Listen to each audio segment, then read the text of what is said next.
Okay, so let's review for our Module 3 test. So, first problem we have here are these relations polynomials? Well, a polynomial, remember, is a product of monomials, which are just variables and numbers. So the big thing for not being a polynomial is a root or a division. So this one is a polynomial, while this one is not, because you cannot have a root in a polynomial. The one that is a polynomial A, it is actually a trinomial, because there are 3 terms, and it is degree 5, because the highest powered term is 5. So just avoid the roots and the division, and you're good for polynomials. Okay, number 2 really is a very similar kind of problem. Just says write the polynomial in descending order. Descending order just means highest power to lowest. So the highest power in this polynomial is a 3, so that would be x cubed. The next highest power is the square, so 3x squared, and then the negative 6x, and then the minus 4. So really all we're doing is taking from highest power to lowest, and when there's only one variable, this is actually pretty simple.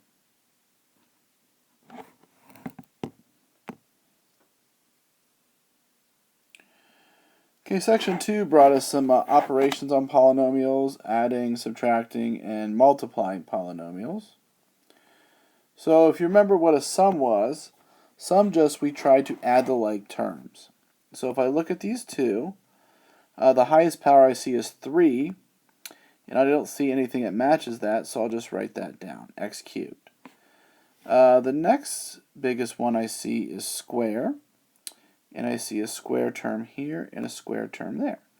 So I'll add those together. So 3 plus negative 6 is negative 3x squared.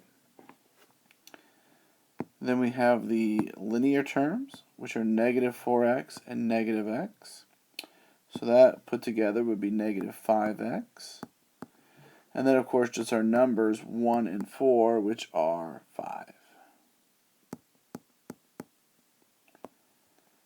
So that is our sum polynomial.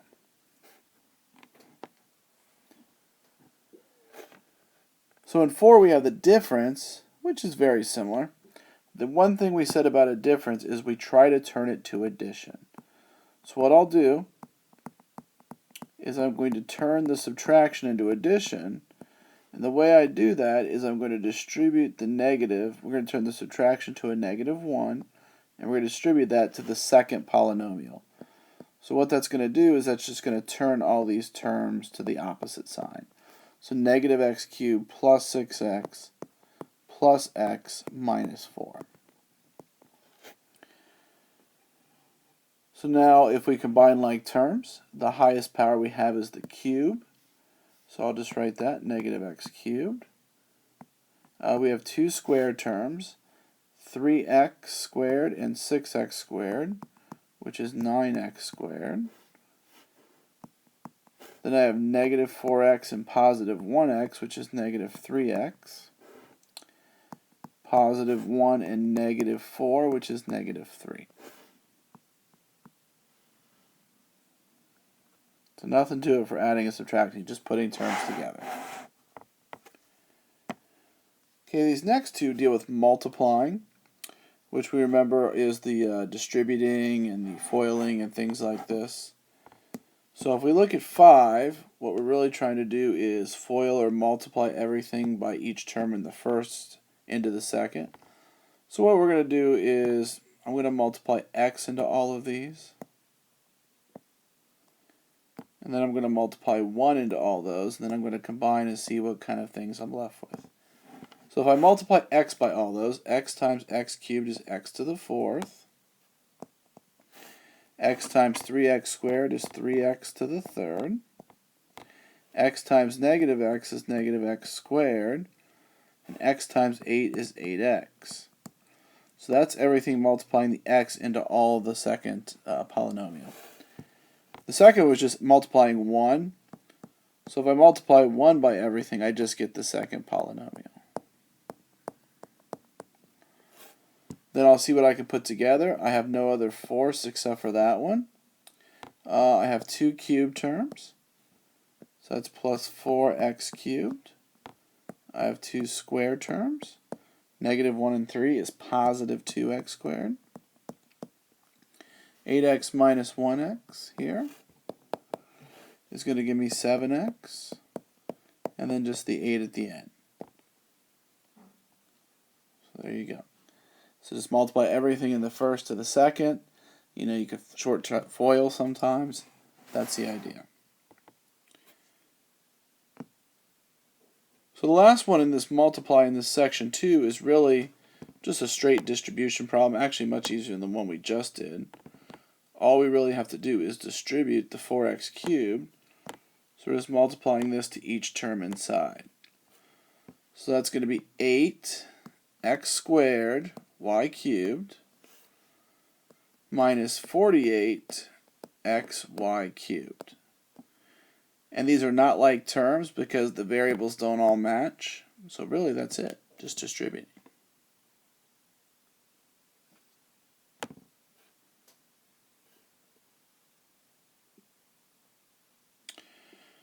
Okay, section 3 is when we did the long division. So we're going to divide using synthetic or long division on these problems. So we have two problems here. And we can do them both synthetically because they just have the binomial. So this first one, the key thing I want to show you is there is no x squared. It's missing. It's x cubed, then x to the first. So when we set up our synthetic division, when I put the numbers of that, 1 for x cubed, but 0x squared, then minus 4, and then 6. So those are all the coefficients of this. And on the outside, I'll put 1, which is just the opposite of the binomial in the bottom.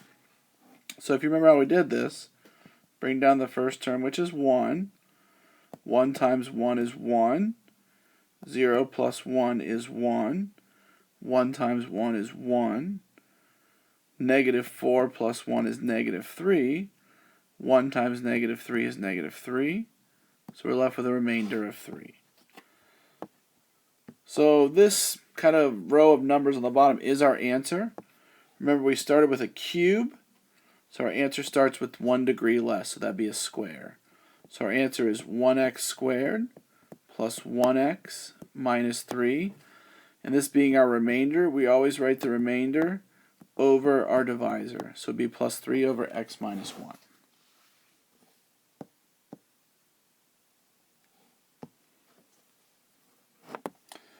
Okay, B is a very similar problem, a little longer, but same idea. So I'll set up my synthetic division. So I'll put my 4 on the outside. I'll have my 2, my negative 9, my negative 21, my 88, and my 48 going across the top. So I'll bring down my 2. 4 times 2 is 8. Negative 9 plus 8 is negative 1. We get negative 4. We get negative 25. Negative 100. Negative 12. Negative 48. So this one has a remainder of 0. So that's nice. So our polynomial started with degree 4. So remember, our answer is always 1 less, so it'll be degree 3. 2x cubed minus x squared minus 25x minus 12, and no remainder, so I don't really need to write anything.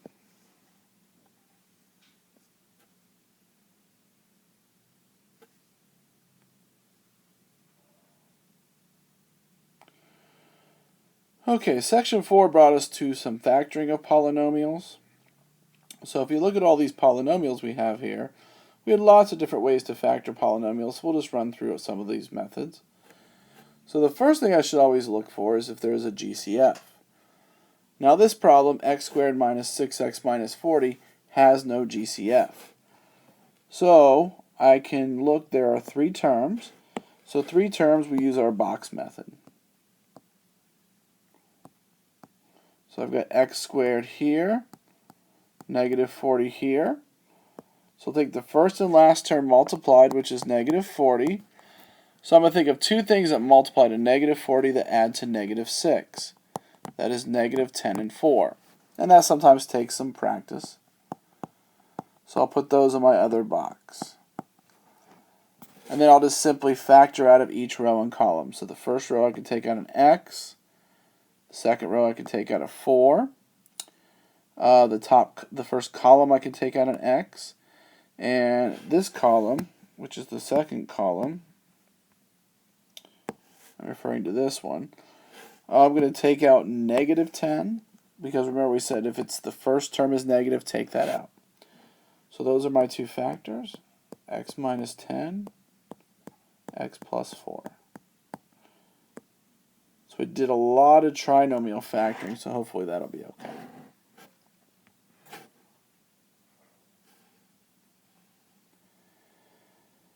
Okay, here's B. So if I look at B, right away I see there is a greatest common factor. I can take out an 8 of this problem. So I have x squared minus 4 left. So the inside polynomial, this x squared minus 4, there's only two terms, so we want to see, does that match one of our difference of squares, difference of cubes, sum of cubes? And this actually is the difference of squares. So the difference of squares, mind you, since this is x and this is 2 and 2, this is x minus 2x plus 2. So make sure you review those formulas for difference of squares, sum of cubes, and difference of cubes.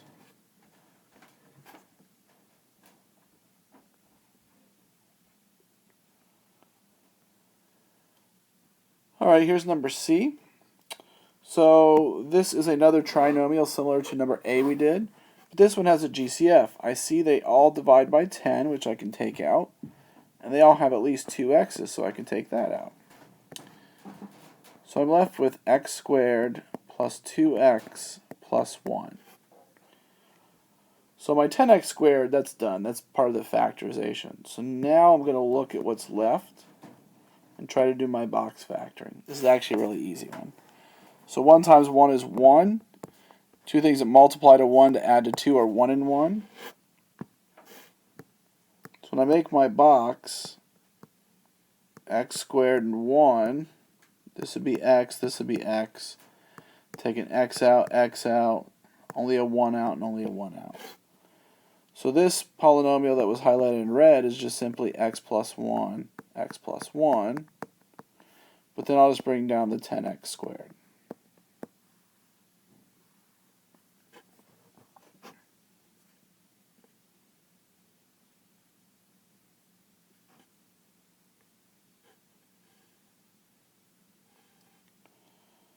Okay, let's look at D. D has no GCF, but 3 terms, so this is where the box method really will come in handy. So we'll put our 21x squared here, and our negative 4 here. So we'll multiply 21 and negative 4, which is negative 84. So we want two things that multiply to negative 84, but add to 25. So it's really not an apparent set of numbers to me, so I'm just going to start going through some possibilities. I know it could be 84 and negative 1, but that doesn't work. If I divide it by negative 2, that would leave me 42. That gives me 40, that's closer. If I divide it by negative 3, I get 28, and 28 and negative 3 do add to 25. So I'll put 28x here and minus 3x here. So now if I look at the first row, I can take out a 7x. The second row, it's 3 and 4, which I really can't take out of any, but they're both negative, so I'll take out negative 1. If I look at the first column, I have 21 and 3 with an x, so that would be 3x. And then 28 and negative 4 would just be 4. So again, just looking at each row, each column for a GCF, and if the first term is negative, you take the negative out with it. So this is 7x minus 1 and 3x plus 4.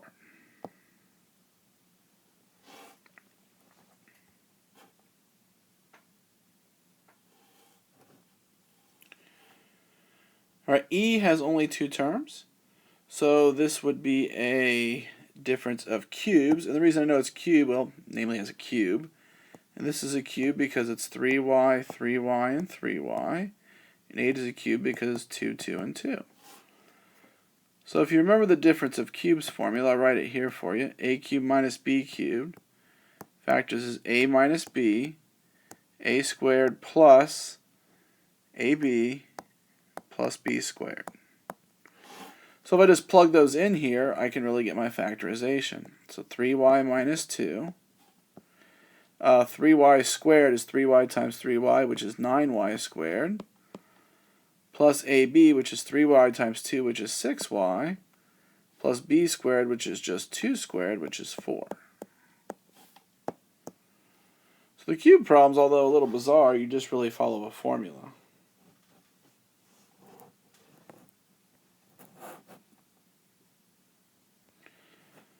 Okay, F, very similar to the ones we did above. You do the box, everything else. So, no GCF, so x squared, 32. So, 1 times 32 is 32. Two numbers that multiply to 32 and add to negative 12. Well, I know they have to both be negative. And it turns out to be negative 8 and negative 4. So I can take an x out here, x out here, a negative 4 out here, and a negative 8 out there. So kind of quickly through that one because we've done so many of those.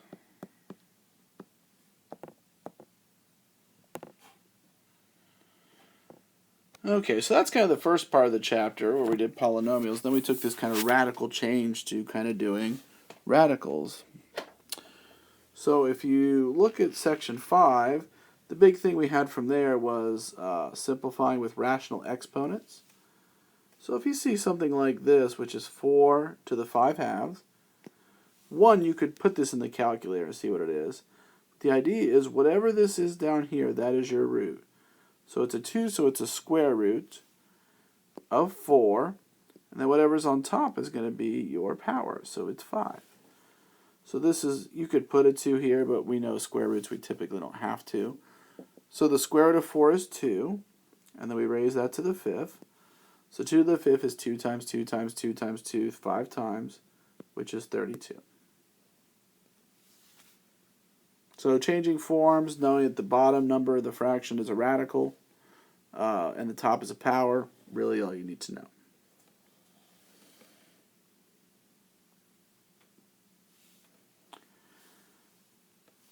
Okay, so then we get into the simplifying radicals, where we try to simplify radicals by taking out the perfect powers. So the first one we have is the square root of 63. Now the way we've been doing this is we've been factoring them out by a factor tree. So 63 is 7 and 9, and that's prime. And 9 is 3 and 3, and those are prime. So we say, okay, since it's a square root, do we have a group of two things? We do, the 3's.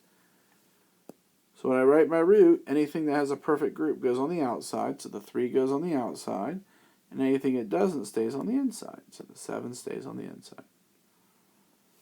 If it's a cube root, we're looking for groups of 3. It's a fourth root, we're looking for groups of 4, etc., etc.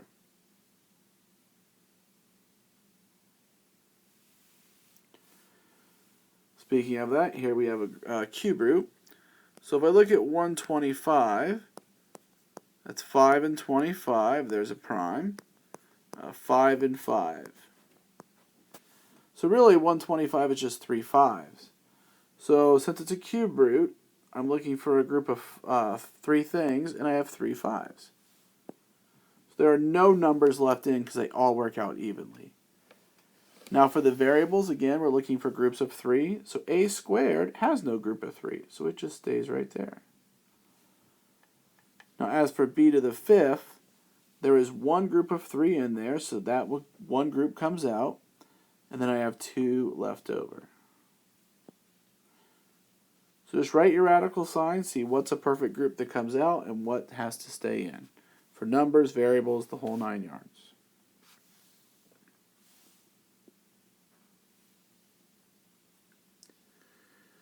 Okay, C and D deal with subtracting and adding radicals. If you have the same radicand, if you have the same number here, this is really simple. Because if you have the same number, you just simply subtract the numbers in front. So these both are radical 5. It's 4 minus 6, so this is just simply minus 2 radical 5. So that if they're the same, it's really, really easy. If it's not the same, then you must simplify it to make it the same. And if you can't make it the same, then you can't do it. So like for example, D is not the same. So I will try to simplify the radicands like 18 and see if I can do anything with that. So 18 is 6 and 3, and that's 3 and 2. So you see I have a group of 3's that can come out. So if I look at this one, there's already a 3 there. That's this 3 I'm referring to. So I could take a group of 3's out. So I'll put another 3 out there. And I'm left with this 2. Now there's an x, but that's obviously not anything that can come out because you need at least 2 of them. So that just stays right there. But look, now I've got a 2x. And this one, it's 2x, so that's not going anywhere. So 3 times 3, I'll have 9 radical 2x plus 9 radical 2x. So that's going to be 18 radical 2x.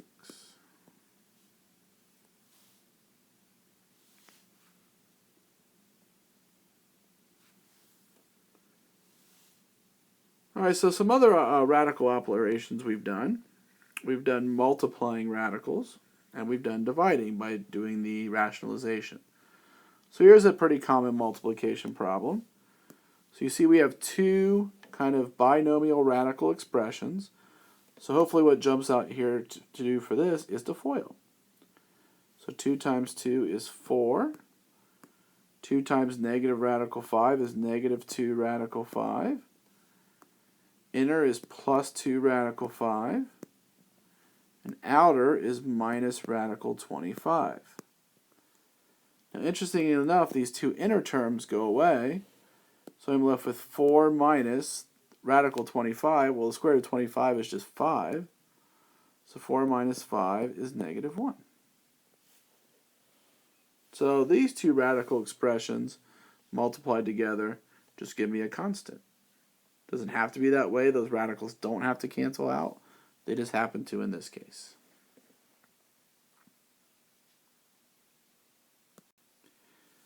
Okay, last problem. We're trying to simplify the expression by rationalizing the denominator. So rationalizing was our kind of fake division where we said we want to get rid of all the radicals in the bottom. So what we said is if it's a single radical, we just try to multiply by something that makes it a group. Since this is not, it's a binomial, this is where we multiply the top and bottom by the conjugate.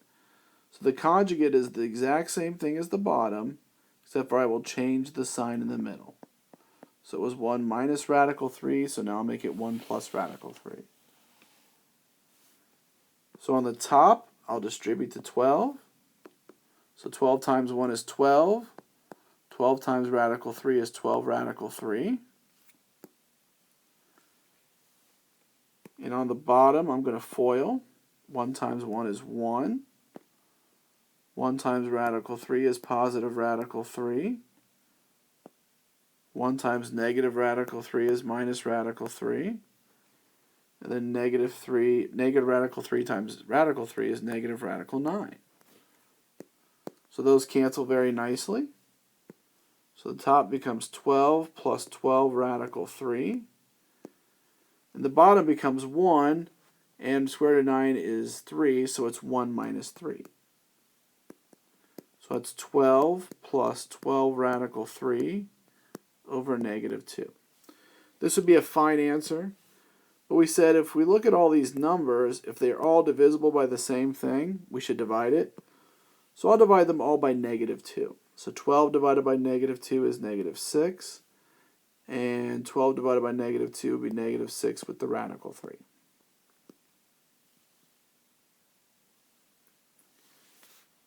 Okay, hopefully you found this review helpful. If you have any questions, feel free to please ask me.